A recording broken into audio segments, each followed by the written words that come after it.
Hello friends. Today, I want to talk to you about something truly historic and inspiring, King Frederik of Denmark's official accession visit to Japan, which is set to take place from April 23 to April 25, 2025.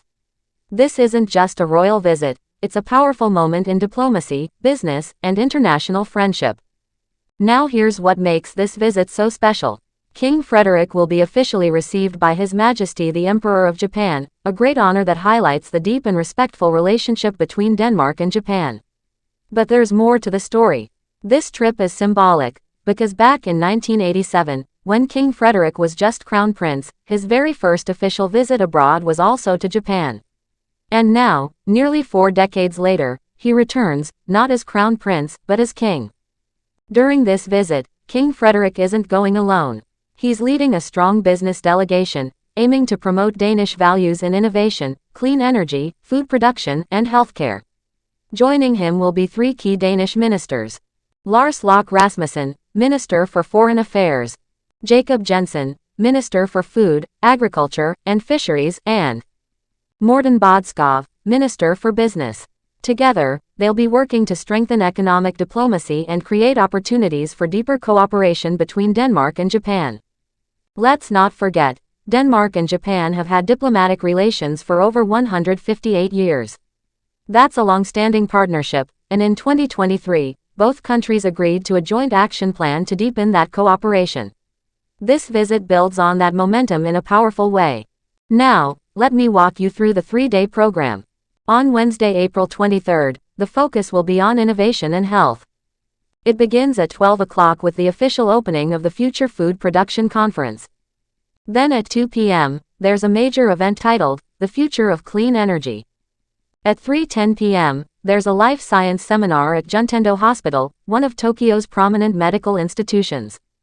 Later, around 4:20 p.m., the king visits a traditional ramen restaurant in Ginza, a cultural touch that reflects the warmth and hospitality of Japan.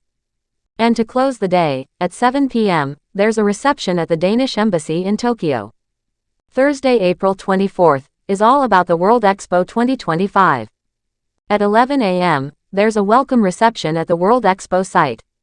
Just after that, at 11:20, King Frederik will officially open Denmark Day at Expo 2025. A formal lunch follows at 12:15 p.m., hosted on site.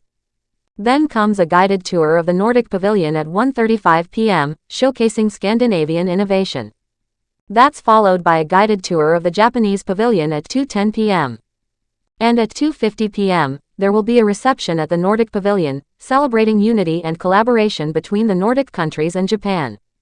And on Friday, April 25th, the final day of the visit will reflect both remembrance and forward-looking investment.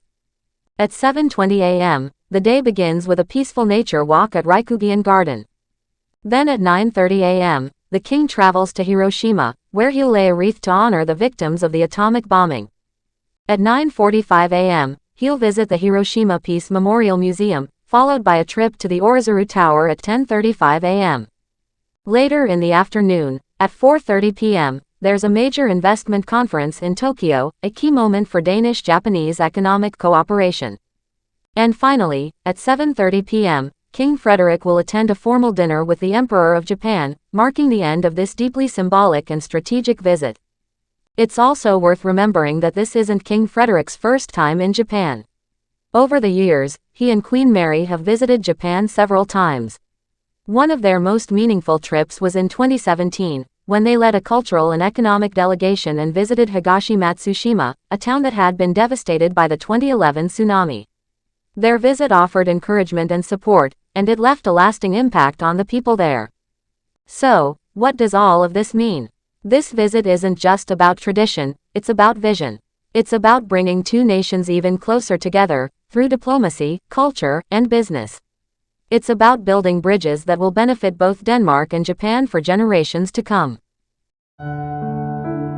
Thanks for watching. Please like, share and subscribe my channel.